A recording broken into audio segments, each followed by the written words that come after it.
Дараагийн мэдээ дэлхийн адууны өдрийг угтан олон улсын эрдэмтэд Монголд чуулж байна. Эрдэмтэд Монгол адууны түүхэн уламжлал хийгээд генетикийн судалгаануудыг танилцууллаа. За Монгол газарт адууны соёл нь 15-аас 20 мянган жилийн өмнөөс эхэлтэй гэж үздэг байна. Та бүхэн сайн мэдж байгаа дэлхийн 2 дугаар дайныг төгсгөхөд Монголын адуу Европ орж илаа зүү юу. Вьетнамын дайны үед Вьетнам орж илаа. Хоёр Солонгосын хагарлын үед Хойд Солонгос хүрж илаа.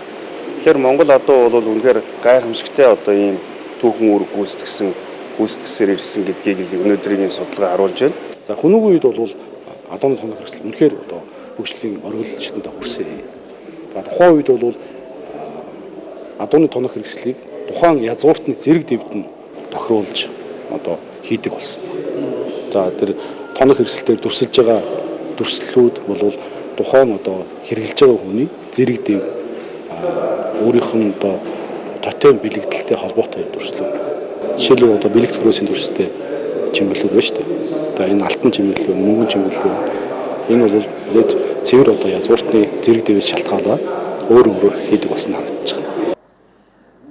Нэгдсэн үндэсний байгууллагын ерөнхий ассамблеийн 79-р чуулганаар дэлхийн адууны өдрийг баталсан байдаг. Энэ дагуу Монгол улс үндэсний их баяр наадмаараа дэлхийн адууны баярыг хамтдхан тэмдэглэхээр бэлтгэл хангуулж байна. За энэ хүрээнд Англи, Орос улбаны улс, Казахстан, Япон зэрэг улсын 30 гаруй судлаач нар Монголд чуулж байна.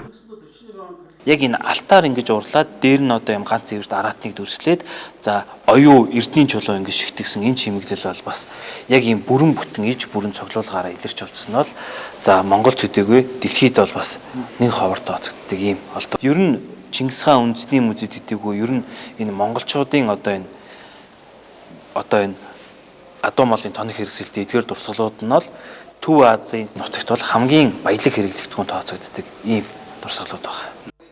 За Монгол адууны соёл нэн эртнээс эхэлтэн дээр хүннүг үрний үед Монгол адууны соёл улам бүр хөгжиж төвлөрч иржээ. Үүнийг илэрлэн Архангай аймгийн Өндөр Улаан сумын нутагт орших гол модны булчнаас олдсон морины алтан идэл нь өдгөө Чингис хааны музейд хадгалагдж байна.